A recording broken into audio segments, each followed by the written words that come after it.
بسم الله الرحمن الرحيم. فمتعلق بالظن على التكبير ترتبه نسبتان، فإما أن يكون كل من النسبتين خارجا من مدلول القضية، فما لزوم تعلق الظن بالخارج عن مفهوم القضية يلزم أن يكون القضية مركبة من جزئين وهو خلاف المتقرر عند الكل، أو يكون كل منهما داخلا وهو المطلوب، وإما أن يكون أحدهما داخلا والثاني خارجا، فإما أن يكون الثاني موجودا بأن يكون جزءا لقضية أخرى أو موجودا بانفراده.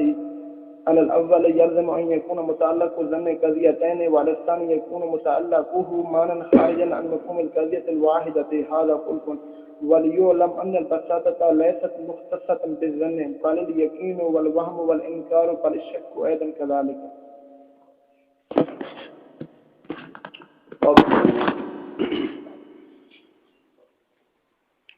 تین مقدمات تمہیدیہ کے بعد شارح وہ جو ملازمہ تھا نا، یاد ہے، وہ بیان کرنا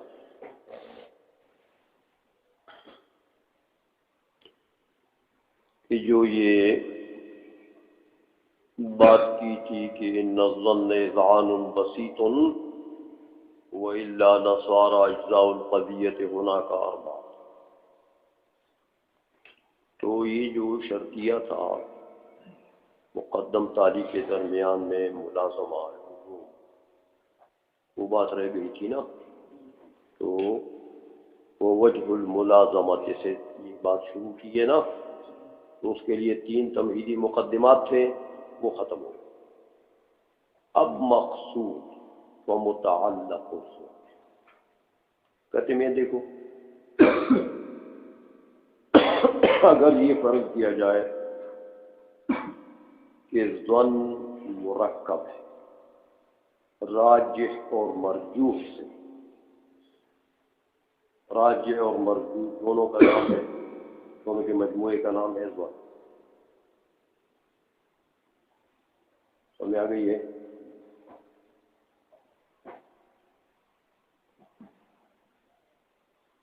تو پھر میاں دونوں کا تعلق ایک نسبت سے تو نہیں ہو سکتا. راجح کا بھی ایک نسبت سے تعلق ہو اور مرجوح کا بھی ایک نسبت سے تعلق ہو. یہ دو باتیں تو لہذا راجح کا متعلق ایک اور نسبت ہوگی اور مرجوح کا متعلق ایک اور نسبت ہوگی. تو ظن کا تعلق دو نسبتین سے ہو جائے، ظن کا تعلق ہو. اب صورتیں بنتی ہیں آگے تین. یہ جو دو نسبتیں ہیں کیا یہ دونوں قضیے کے اندر داخل ہیں ایک قضیے میں؟ کیونکہ مقدمہ میں پڑھ چکے ہو کہ ایک ہی ظن کا تعلق ہوگا بمدلول القضیۃ الواحدۃ، یاد ہے؟ تو یا تو یہ دونوں نسبتیں ایک ہی قضیے میں داخل ہوں گی، یا یہ دونوں نسبتیں ایک قضیے سے خارج ہوں گی، یا ایک نسبت داخل ہوگی تو ایک ہو. یہ تین صورتیں سمجھ آ گئی ہے؟ تو میاں اگر یہ دونوں نسبتیں قضیہ سے خارج فرض کریں تو یہ تو صراحتاً باطل ہے، اس لیے کہ دو نسبتیں ہیں اور دونوں آپ نے قضیہ سے خارج فرض کر دی. تو اس کے تو معنی یہ ہوئے کہ قضیہ منعقد ہو گیا بدون نسبت. دو اجزاء رہ گئے نا قضیے میں، موضوع محمول. نسبت تو ہے نہیں، سمجھ آ گئی ہے؟ تو اگر دونوں نسبتیں خارج مانتے ہو، سمجھ آئیے، تو دو خرابیاں لازم آ گئی۔ ایک تو یہ کہ قضیہ کا انعقاد ہو گیا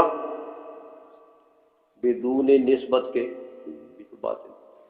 دوسری خرابی یہ لازم آئی کہ ظن کا تعلق ہوا خارج عن القضیہ سے، تو یہ بھی تو مقدمہ میں پڑھ چکے ہو کہ جو مدلولی قضیہ سے شے خارج ہے اس کے ساتھ ظن کا کوئی تعلق نہیں، نہ شرطاً نہ شطراً، تو یہ تو لازم آ گیا کہ ظن کا تعلق ایسی شے سے ہو گیا جو قضیہ مدلولی قضیہ سے خارج ہے، تو یہ بھی بات ہے۔ تو یہ دو خرابیاں، اگر دونوں نسبتین کو خارج مانتے ہو قضیہ سے تو یہ دو خرابیاں لازم آ گئی۔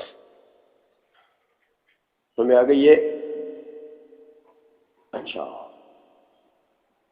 اور اگر یہ کہتے ہو کہ دونوں نسبتین قضیہ میں داخل ہیں تو فہو المراد، بات ٹھیک ہو گئی نماتن کی پھر کہ لسوار اجزاء القضیۃ ہونا کا اربعۃ، چار ہو گئے کہ نہیں ہوئے؟ یہ لازم آئے گا۔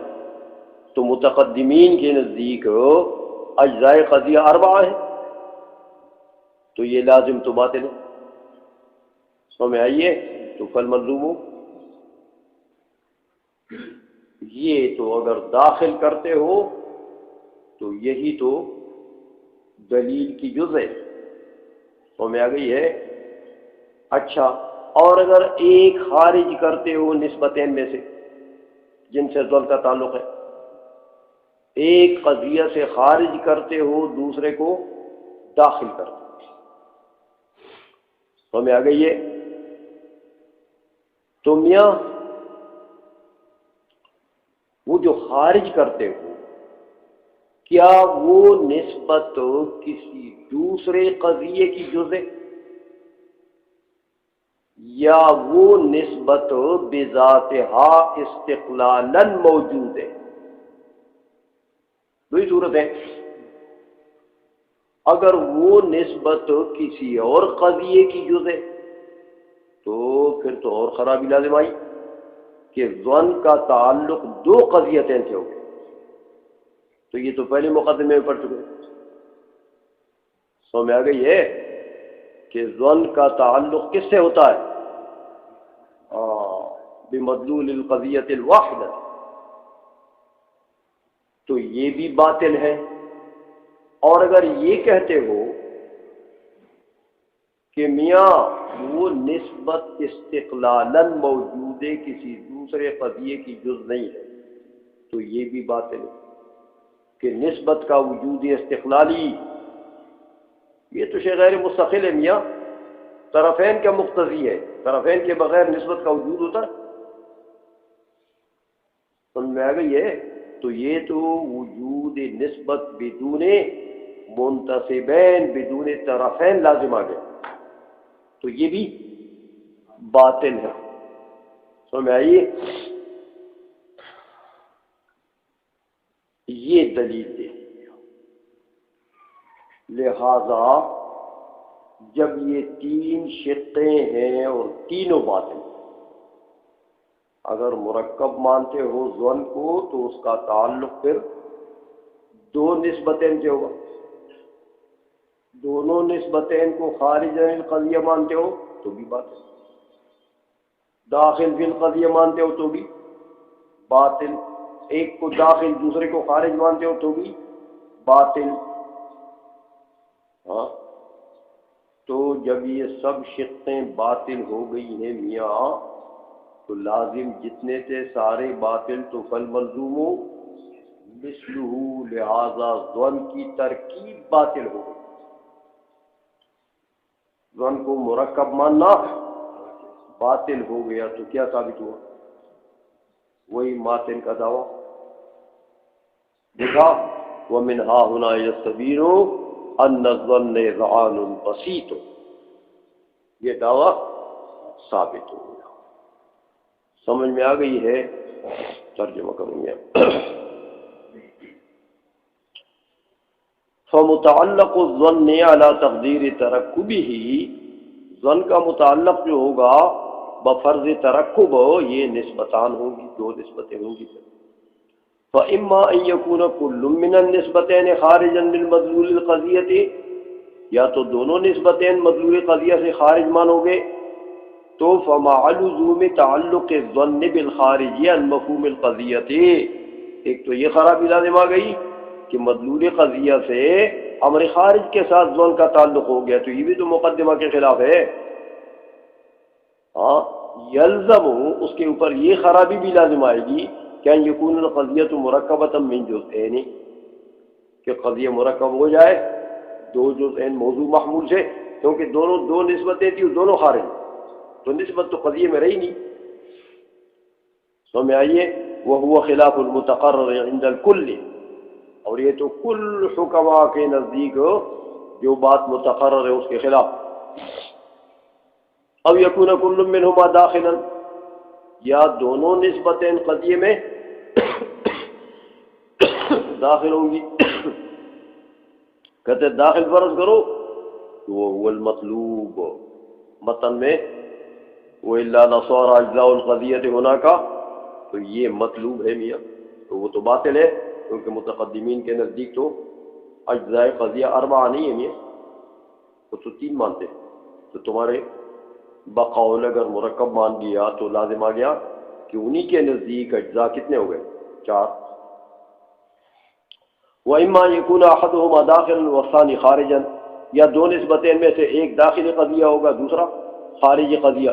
فَإِمَّا يَكُونَ الثَّانِي مَوْجُودًا بِأَن يَكُونَ جُزءًا لِقَضِيَّةٍ أُخْرَى، تو وہ جو خارج ہے اس قضیہ سے وہ یا تو موجود اس طریقے سے ہوگا کہ وہ دوسری قضیہ کے لیے جزء بنے گا، او موجوداً بِانفِرادِهِ، یا وہ نسبت موجود ہوگی بِانفِرادِهِ بِاستقلالِهِ عَلَى الْأَوَّلِ، اگر پہلی شق اختیار کرتے ہو کہ دوسرے قضیے کے ضمن میں موجود ہے تو یلزم ان یکون متعلق الظن قضیتین، پھر تو لازم آ گیا کہ ظن کا متعلق دو قضیے بن گئے میاں، وہ بھی باطل مقدمہ.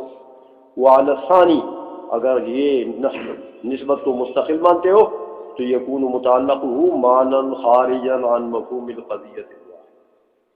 تو میں آ گئی ہے، لازم یہ آیا کہ اس کے ساتھ تو ظن کا تعلق ہے نا اس نسبت سے، اور نسبت کو تم خارج عن القضیہ مانتے ہو اور مستقل موجود مانتے ہو، تو خارج عن القضیہ کے ساتھ ظن کا تعلق ہوا کہ نہیں ہوا؟ تو یہ بھی تو مقدمہ کے خلاف. سمجھ آ گئی ہے؟ یہ بات ختم ہوئی. تازہ خود اب ایک اور بات ذہن میں آتی تھی کہ یہ تو ٹھیک ہے، چلو ظن کی بساطت پر دلیل دے، تو ظن تو بسیط ثابت ہوا، سمجھ آئیے، لیکن یقین بھی تو تصدیق کی قسم، اس کا تعلق قضیے سے ہوتا ہے. وہم، انکار یعنی تکذیب، انکار اور تکذیب، اور شک، یہ تصورات ہیں تین، لیکن ان کا تعلق بھی تو قضیے سے ہوتا ہے. سمجھ آئیے؟ تو ظن کے بساطت پر تو دلیل آ گئی. سمجھ آ گئی ہے؟ تو کہتے ہیں میاں ممکن ہے کہ آپ نے یقین اور وہم اور شک اور تکذیب کے بساطت پر تو کوئی دلیل نہیں دی ہے نا، تو ممکن ہے کہ وہ مرکب ہوں. یہ ایک وہم جاتا ہے اس طرف، اس کا رد کرتے ہیں الحمدللہ کہ میاں ایسا نہیں ہے. یہ جو دلیل ہے ظن کی بساطت پر، یہی دلیل ہے یقین کی بساطت پر بھی، بس ظن کے بجائے یقین رکھو، کیونکہ اس کا بھی تعلق تو قضیہ سے سمجھ آئیے، یا وہم رکھ دو یا شک رکھ دو یا تکذیب رکھ دو. تو یہی دلیل صرف ظن کی بساطت کے ساتھ خاص نہیں ہے، نہ بساطت ظن کے ساتھ خاص ہو، بلکہ بساطت یقین میں بھی، وہم شک تکذیب سب میں بساطت پائی جاتی، سب بسیطیں، اور دلیل بساطت یہی دلیل سب کے لیے سمجھ آ گئی ہے. اسی لیے فرماتے ہیں وَلْيُعْلَمْ أَنَّ الْبَسَاطَةَ لَيْسَتْ مُخْتَصَّةً بِالظَّنِّ، بساطت کوئی ظن کے ساتھ خاص نہیں ہے میاں، بل الیقین والوہم والانکار بل الشک ایضا کذالک، کہ یہ چاروں کا ایک ہی حکم، جو حکم یقین کا ہے، وہم کا ہے، شک کا ہے، وہی حکم ظن کا ہے، اور جو ظن کا ہے وہی حکم ان کا ہے، اور جو دلیل بساطت ظن کے لیے ہے وہی دلیل بساطت ان تینوں کے لیے بھی ہے.